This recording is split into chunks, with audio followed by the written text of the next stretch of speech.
Okay, cool. So, yeah, so we can carry on. Currently we have the most boring game in the world. So what we're going to do now, between now and half 12, when we go to lunch, basically bring in the spaceship, put some little glasses on it, and then move it left. Cool. And then when we come back after lunch, we're then going to like make a rocket, it's going to have physics, it's going to fly, it's going to do all this stuff. After lunch, before the next break, basically, you're going to be able to mash spacebar and thousands of rockets all appear and go flying, which is cool. Then after that, then we're going to have asteroids, and then it blows up an asteroid and stuff like that, and has all the different things. So by the day, you've got a very simple sort of game, built from the ground up, completely new, and then you can go sell it if you want. And then give me a code. No, okay. Cool. So we have background space. It's super boring. So there's a couple of things people have pointed out. Said, or I'm not sure. Some stuff you already know is then how do we actually test our games? Currently, everything's existing very flat and very boring. How do we actually say what our game actually looks like? How do we play our game? So what you need to get it to work, because it's not like Flash, it's not like Xcode, it's not like Visual Studio and things like that, where you have to go build, and it's just like a little build, and then you have to pop out and set the width though, and it has some bugs, and you're like, oh okay, where's the bugs and stuff like that. Basically, Unity, you can test your whole game all in the editor and actually see all the stuff going on behind the scenes. So for example, if you have a rocket that blows up and turns into an explosion, for example, you can actually see it in the editor do that, see all the values change, so you can see the hierarchy, for example, swap from a rocket to an explosion. You can then pause the game at that point and see exactly what's happening. So for example, you had a game where you're walking along the road and then a big boss troll jumps in and then the game goes really slow. You can then pause it and actually see oh, it's the boss troll and it's slow, I'm going to go tweak it. So you can actually see it all tweaking and editing things in the editor. You don't have to then do a build and stuff like that. You can build in the end. So for example, we've got our game, it's very simple, very basic. So to test it, we just click the play button at the top. That is our game running. Cool. And then we can stop it. That's our game running. It's the most boring blue paper in the world. I'm sure if I put this on Steam, I'd get 1-star rating saying it sucks, it needs more Flappy Bird, it needs more Rock Simulator and Dolphins. Wallpaper Simulator.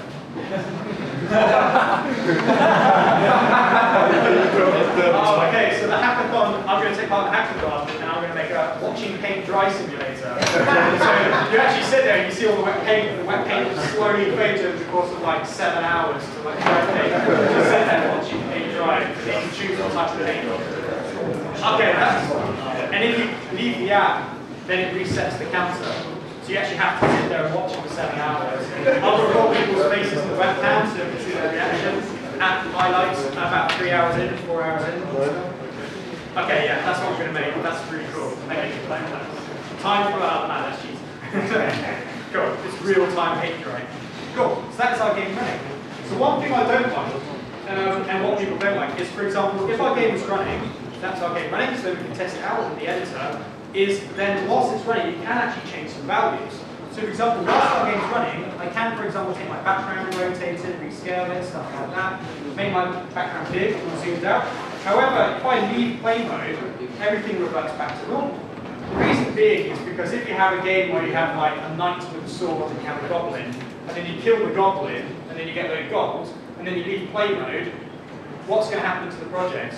The goblin's dead on the floor and then you have low gold, right? And then you've got to reset the goblin, reset your character, and go back. So the play mode's kind of like a start at the beginning level, test the level, and then it kind of does a Prince of Persia style rewind to the beginning, and then you then test it again. Otherwise, you've then got to revive the goblin, take gold away from your player. You think if you're making an RPG, it's going to be a lot of things that you've got to reset. So the editor kind of goes into a temporary buildable play mode. So whilst this temporary buildable play mode, you can also pause it at any point. So if I'm making a shooting game and bullets are going through a wall, I can actually pause it to see the bullets pause next to the wall. And then you can actually click this button, which then skips to the next frame. So if I click this button, what it will do is the bullets will then go to the next frame, and then the enemy is attacking the next frame. You can actually see at what point the enemy sword hits a shield, or what point the bullet hits a wall and stuff like that. Test it. So you can do this all in the Unity editor, playing like that. That's great and all, but what we may want to do is when we finish our game, actually put it on someone's device, or actually release it. So you can do this by going to File in the top left-hand corner, Build Settings, and then you have the mega list. So the mega list here is basically all the different things that you can build to. In the later versions of Unity, for example, you've got things like Xbox. Oh, okay. So some of them have Xbox One, some of them won't. It depends how late the version is. So yeah, we have all sorts. We can build a web player, so you can embed it on a web page, and then yeah, upload the game. Have a downloadable, put it on Steam. You can build it to like your iPhone, build it to Android, build it to BlackBerry if you're a target about 3 people in the world. Sorry, BlackBerry. Yeah, build it to Flash player if you want to target no one. Because thanks, Apple. Yeah. Build to Xbox 360. So for the things for the consoles, you have to have like a console developer license. Previously with Xbox 360 and PS3, it was quite tricky to get a license. You had to pay a lot of money and stuff like that. But one thing that, like, and definitely in discussions I've had with Microsoft, Sony, and Nintendo, and what basically they've been saying, is they're becoming more and more friendly towards hobbyists. They don't just see the value in, like, 100-man teams who have millions and millions of backing. They actually see all the little guys, all the guys who are making games in their bedrooms and stuff like that, are actually doing much better than the bigger teams, which is really, really cool. So for example, Super Hot was made by 4 guys who never made a game before, and they asked for 100 grand on Kickstarter, and they hit that 100 grand target in under 24 hours. I was like, well, they've never made a game before. Like, these are 4 guys. No Man's Sky is made by 4 people. Yeah, and it was the most impressive thing in E3 easily, other than like Assassin's Creed, which has like what, 1,000 people working on it, something crazy in millions. They're in the basement, so yeah. So what for Xbox One and Vita and PS4 and PlayStation Mobile and Wii U, a lot of these all bigger guys are actually looking for the smaller guys, smaller people, smaller teams and things like that. So to get, for example, the module to build to Vita or the module to build PS4, Sony being a lot more open, you can then send an email to Sony saying, hey, I'd like to build a Vita, here's my game concept, they'll probably want a meeting with you. And from my experience, I know that they're just shipping out Xbox Ones, Wii U's, dev kits and stuff out the door like no tomorrow, because they want content on their consoles. They feel like they don't have enough content on there, especially the Wii U, it needs more games. There's also Windows Direct, so you can build to Windows 8, Windows Phone 8. So what I've seen is people building to Windows Phone 8, releasing their game and making a ton of money. So for example, a guy called Christian, he made a little like reindeer dropping game. He released it on iOS and Android, and he was getting like 5 free downloads a month. That doesn't pay his rent or his food in London. He then released it on Windows Phone. It took him like a day to port it. He then made 10 grand in like a week.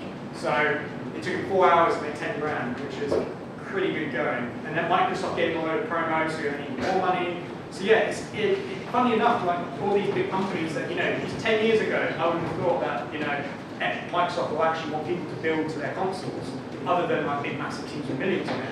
Now they're pretty much throwing consoles at people, you just need to ask for it. So, yeah. Although whenever I ask for it, they say Unity already has an Xbox One. BlackBerry, I don't know what's going on. I don't think they know what's going on. Sorry if you have a BlackBerry. So yeah, you can build it, or you can play it in the editor and test in the editor. So we're going to test our game in the editor. So one thing you'll notice is that this game panel will have a maximize on play button. This is really useful. It's what it does. It's rather than I click play and then my game's in the tiny corner of the screen, and I can interact with it. What I can do is I can click maximize on play. Play mode. Oh, sweet. This is my game running. Look how kick-ass this game is. It's basically the most boring thing in the world. And then when I go out of play mode, we'll then revert back to it. Maximize on play is useful if you're testing things out on the screen. You want to test things out more visually and bigger. So I'm going to use maximize on play. So we're going to fly a spaceship round and then go back. Cool. Right, 80 minutes we can do this. So yeah. So one thing you'll notice is that the background here is way too small. We've got a lot of real estate, a lot of space around the outside edge. Sorry I said real estate, it's really hard for them to stay. So what we have here is we have our logo, or like our sprite of the background space, and we have our blue bottom. We don't want these horrible edges around the outside, so we can change the size of it. And you can do this using the 2D tools. So one thing you'll notice in the top left-hand corner, you have 4 gizmos. We've got that grab tool, we've got the move tool, rotation, and we have scale. And all these things can be used on 2D sprites. So for example, if you go to the position tool, we have a gizmo around here. We've got little, we can grab the edges. You guys are very smart, so I'm not going to talk about how to rotate something, or snarl it, and stuff like that. You can also scale it using 3D and so on and so forth. So I'm just going to get a position tool, and what I want you guys to do that following along is to just position it and just cheat it and make it massive. So when you go into play mode, USS Potato Enterprise is now full screen and in space. Cool. Nice and simple. However, this game is super boring and dull, so what we're going to do is we're going to get a spaceship from the sprite sheet, cut up the sprite sheet, bring in the spaceship, write a little code, and then go have some sandwiches. Cool. USS Potato Enterprise will fly. Cool. So we've got the background. So the next thing I'm going to talk about is sprite sheets. So put your hand if you're a 2D artist. Okay, so like there was like 5 of you, now there's 1 of you, so either you're all merged into one person, or you just go around with being a 2D artist. I've got trouble hearing. Pardon? I've got trouble hearing. You have trouble hearing? Yeah. Pardon? I'm sorry. Okay, I'll talk a little bit louder. I'll pretend I'm ordering a pint in an English pub, because everyone's really loudly. Thank you. Cool. Okay, cool. I'll have a Carlsberg now. Okay. So with sprites, what you'll notice is that with the background of space, it's just one big image, it's one big texture. Grumpy Cat, one big texture. However, that's not how you make 2D games. You often have, for example, lots of little sprites, lots of different things on one big image. So this could either be like, for example, the explosion here, for example, rather than importing 12 different individual images, which is going to be a pain in the butt to kind of like, manage. It's one big image with 12 little sprites onto it. For example, here, we have all of our spaceships. We've got like 30, 40 odd different bits and pieces. What we want to do is we want to basically go into this texture, slice it up like a carrot on a chopping board, and then use those different things in different pieces. And this is really, really easy to do, very straightforward to do. So the way you can do it is by selecting the spaceships. So if you select your spaceships, in the inspector on the right-hand side, you'll notice that we have lots of options about this texture. So like the audio, we can play the audio, and we can preview the audio and play it back and things like that. With the texture type here, you'll notice that we have lots of different types of methods we can import the texture in as. So if I was to import it as a texture, I can then take these spaceships and wrap them around a 3D object. So I can have my spaceships wrapped around this bottle, right? I don't want to do that. I want to render them as individual sprites in my 2DC.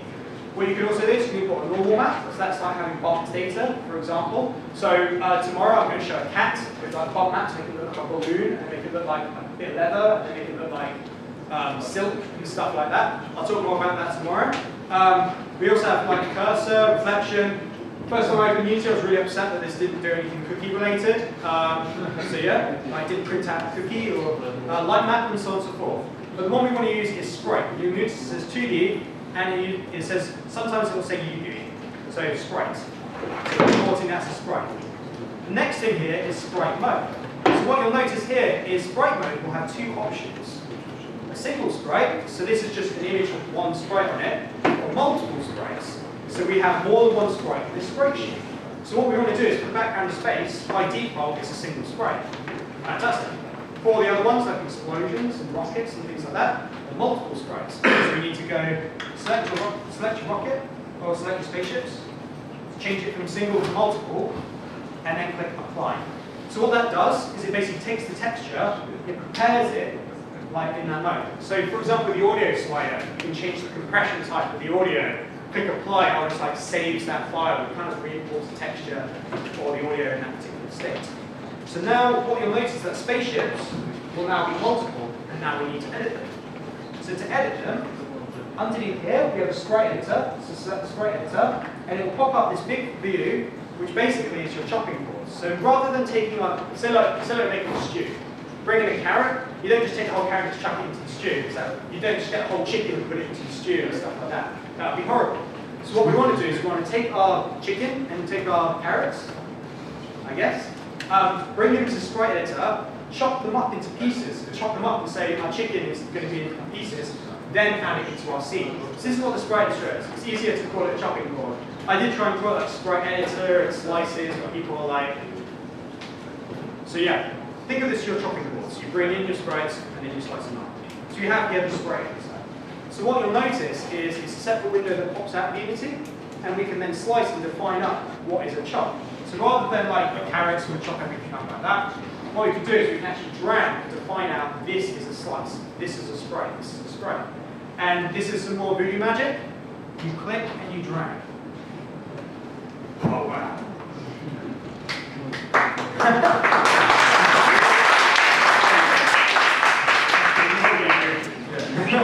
Cool. So you click and you drag. So that is now a sprite. That is now a sprite. I'm bringing it in place of my scene. So what I'm going to do is, those of you guys that are following along, I'm going to show you different types of methods to cut the sprites, and I'm going to get you guys to do it. Everyone else is, if someone else wants to come and do it on my laptop, then that's cool. This guy is, needs some coffee. Yes. Cool. So you click and you drag. So this is now a sprite. So let's make another sprite. Oh, yay. Yay. Yay. I've now just made 4 sprites, which I can then apply into my scene. However, I don't like this at all. The reason being I don't like it is because I've got lots of space right here. So you'll notice with this sprite, we've got a couple of pixels in the gap here, and a couple here. It's not even, it's not tight, it's not packed in compactly. Yeah.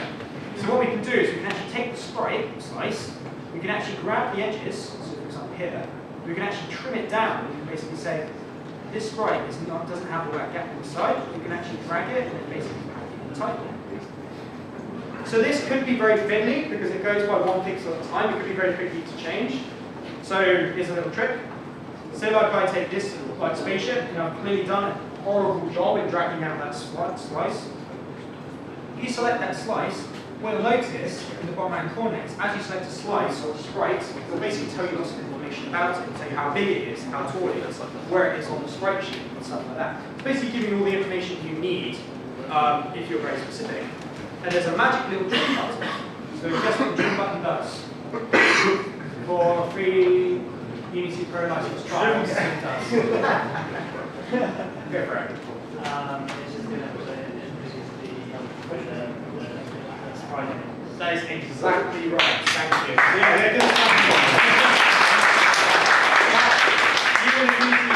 you're in a Unity Free Pro trial until 20th of July. And a high five. Yeah. Cool.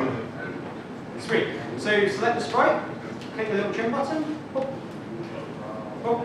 Wow, cool. So what it does is it basically takes the PNG, takes the transparency, and cuts it as tight as it possibly can around the sprite. So you can imagine an artist who's drunk a lot of Red Bull and energy drinks is going to draw like 600 buildings, and then they're all like 1 pixel gap, and you just want to drag.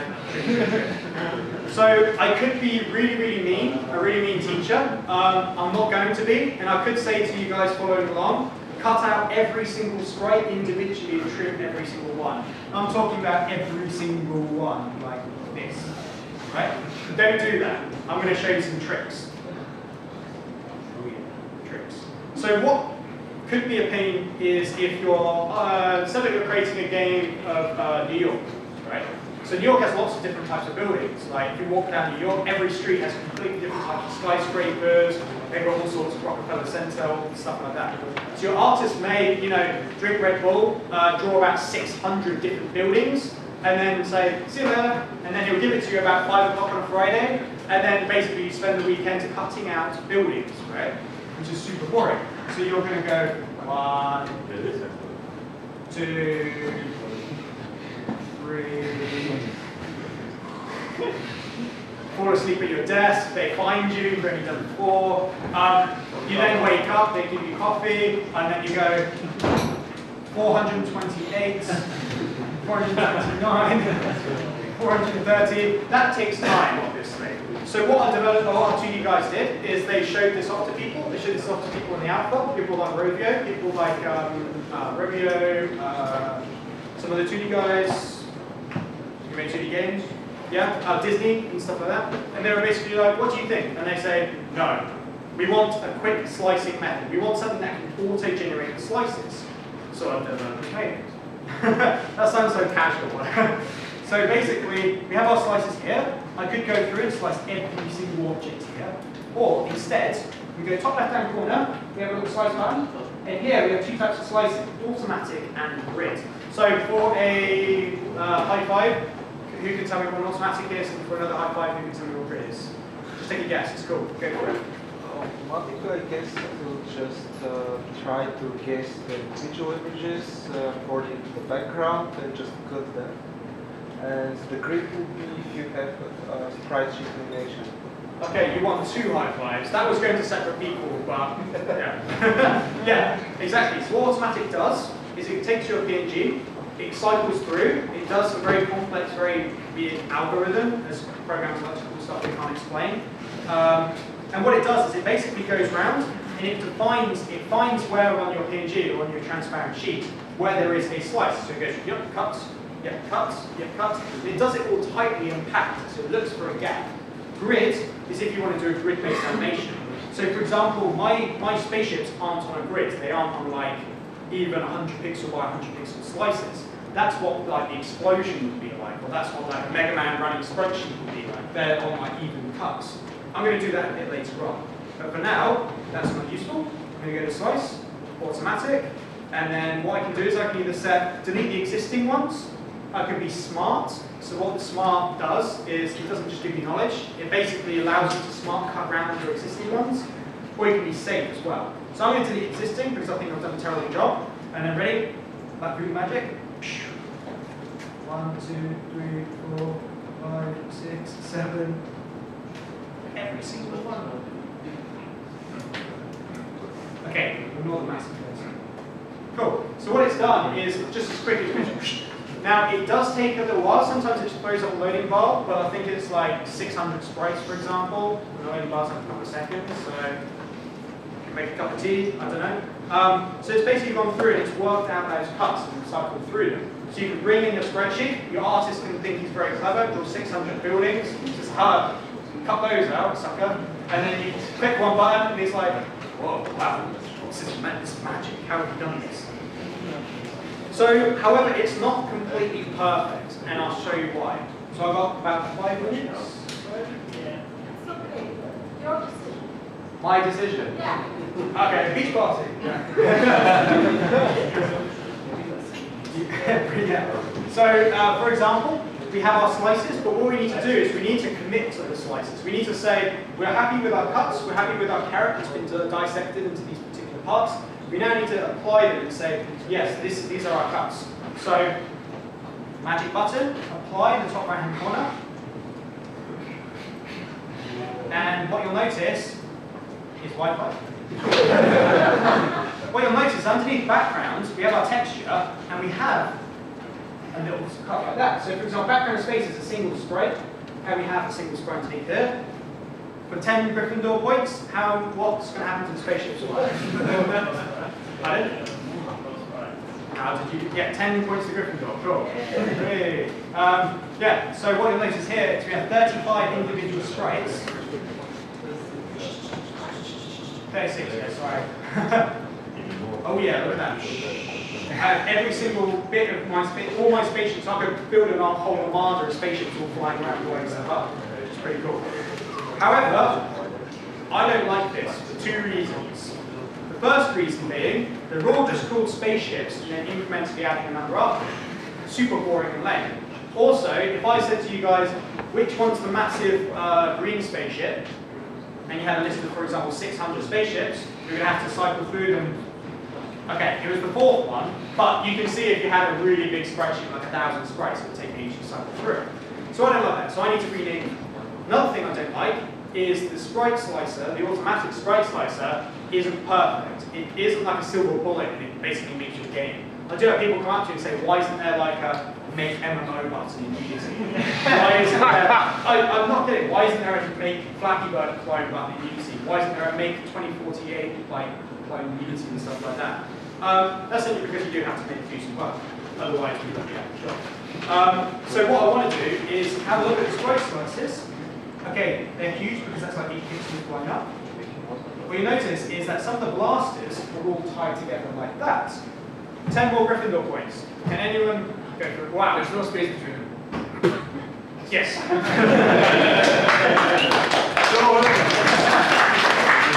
Okay, wow. Most people kind of scratch their heads and they're like, Well done, conversations. yeah. So, I'm going to come Bulgaria board. You guys are awesome. People in England are boring. Yeah, cool. So what I want to do is I want to rename them, and I want to change the slices. One of these things is easy, the other one's a little bit fiddly. Well, they're not that fiddly. So I'm going to select my spaceship texture, because we still have all these sprites under one texture. Go to my sprite editor, where I've got all my cuts, and the first thing I'm going to do is I'm going to pick a spaceship. So you guys following along, you pick any spaceship, I don't really mind at all. I'm going to be... which one should I do? Let's do the bat. The bat's quite cool. So yeah, I'm going to do the bat. So with the bat, you'll notice here is if I select the bat, in the bottom left-hand corner, we have... I select the bat, in the bottom left-hand corner, what you'll notice is that I have a tiny little display basically showing everything about the bat, how big it is in pixels, how high is in pixels. So if your artist, for example, creates a sprite sheet, he gives you like a list of like these images of 50 by 50 and stuff, you can actually trim them or just do the auto slicing. So what I can do is I rename the bat. So I can actually rename it, apply it, and in that list of spaceships, 0, 1, 2, 3, 4, 5, 6, 7, 8, 9, 10, there'll be a bat. Cool. I'm not going to call it bat. Someone shout a name for the bat to be. I mean, the project's called USS Potato Enterprise, as said by this gentleman. So you go. Pardon? Potato. Okay. When I woke up this morning, I didn't expect to have. Yeah. Potato. Like that. Hey, I'm crowdsourcing game development. So yeah. Potato bat. Cool. Boat. USS. Yeah, cool. USS Potato. Okay, so this is what you guys are choosing. You have full power over these names. So USS, you could have said something ruder, I don't know. USS Potato Bat. I'm happy with that one. Now, before I apply it, I need to choose some blasters for it. So I'm going to go down to my spreadsheet. I'm going to find blaster. So I'm going to pick one of these. So I think this middle one, it kind of looks like the end of a lightsaber. I'm a big Star Wars fan, so yeah. Hopefully J.J. Abrams doesn't screw it up. So notice here, we have our I've selected the sprite. Now, if I did choose, for example, this one in this row here, you have to be a bit fiddly with it. Because there's no gap, as this gentleman was very quick to point out, you have to then grab the sides of the sprite and kind of change down the slice. So for example, you cut a carrot, the piece is too big. My girlfriend owns mine, so I can't cut any vegetables. I'm terrible at cooking, basically. So basically, I cut carrots like that big to go in like soup, and she's like, "No, what are you doing?" Not in that voice. I then have to slice up smaller, so I'm kind of like taking my long carrot and then cutting it down. So I can go, oh, happy with that, cool. But I'm going to use this one. I'm going to use this one. So this one's going to be called, what is it? The potato, so USS Potato Blaster. So yeah, I've got my bats, USS Potato Blaster on my spreadsheet. Now if I had enough time, I'd go through and rename every single piece in the entire spreadsheet individually. But I'm not going to do that, partly because we want to get somewhere today. So I've got my bats, I've got my blaster, I've changed the sizes of some sprites. I'm going to click apply. It's the magic apply button, top right hand corner. Cool. Okay, cool. Let's have a look at our spreadsheet. Okay, 0, 1, 2, 3, 4, 5, 6. Oh, ooh, yes, I'll take that. So if I actually said to you guys, which one's the bat ship? Oh yes, the last one. Cool, we've actually got a name. Yeah. So basically, you can then name your individual things. You name this. This is like the Eiffel Tower. This is Big Ben. This is like the Millennium Dome. This is basically you can name your stuff what they are. This is potato bat. So I noticed 32. Are we? Is it lunchtime or no? Okay, so one more minute. Cool. Flappy Bird time, yeah. 1 minute, okay, cool. So basically we have our potato bat. So black magic to bring it onto the stage. Take your bats, pop it on your stage. Now what you'll find is it's very, very small. So here's a little trick. I didn't know about this for 3 years, right, using Unity, right? I didn't know, no one pointed this out, right? So if something's too small, I'm in a platforming game. The platforming game takes like an hour to get to the first level. So I had to scroll constantly to get to the end of the level, and it was a real pain. No one told me that if something's too small, you can select it in the hierarchy. I knew how to do that, obviously. Select in the hierarchy, you hit F, and it zooms in, it focuses. When I had that, my mind was blown, and nightmares were gone, and yeah.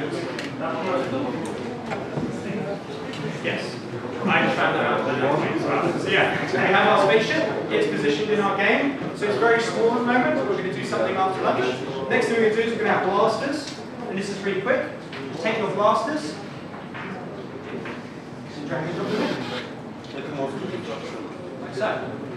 One thing you'll notice is that with the blasters, is they're too small. Obviously the whole spaceship is too small. I'll tweak that later on. You're going to position your blasters exactly where you want to fire rockets go. Now the downside of this is going to be, actually can someone point out what the downside of this is, having the blasters in the spaceship separate? They won't move together. I heard. They won't move together.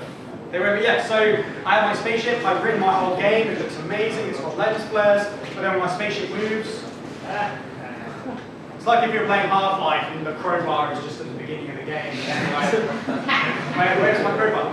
So in Unity what you can do is you can make a parent and a child, it's just like every other program, but rather than write code to say, this water is now a child of this bottle and it sits with it, right? Here's some more magic, right?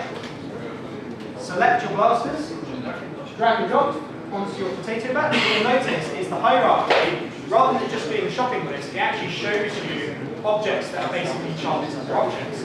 So you think of a game like Mario Galaxy, you have a planet, and you have lots of trees and things on the planet. Those are all children of the planet. You can drag and drop the planet around and the children can sit on it. So it's kind of like attaching onto an object. So you've got the USS potato bat, USS potato blaster.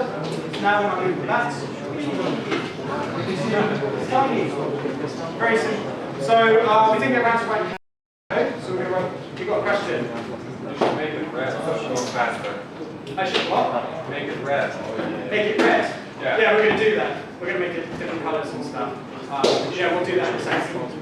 So we've got the spaceship, we've got it on there. If I preview my game is slightly more interesting. It works as a pretty good wallpaper or screensaver, I guess. I mean, it's okay. I should actually change it to my screensaver if people take it seriously. So yeah, so what we're going to do is, I think now we're going to go for lunch. When we come back, we're going to write a bit of code, send a little bit of code, then we're going to have rockets, and then by the end of the next gap, what we're going to do is, you'll be able to fly spaceship left and right, you will then be able to mash spacebar, and thousands of rockets will fly off, fly up. And then after the next break, we'll then blow up asteroids. So yeah, does that sound fun? Yeah.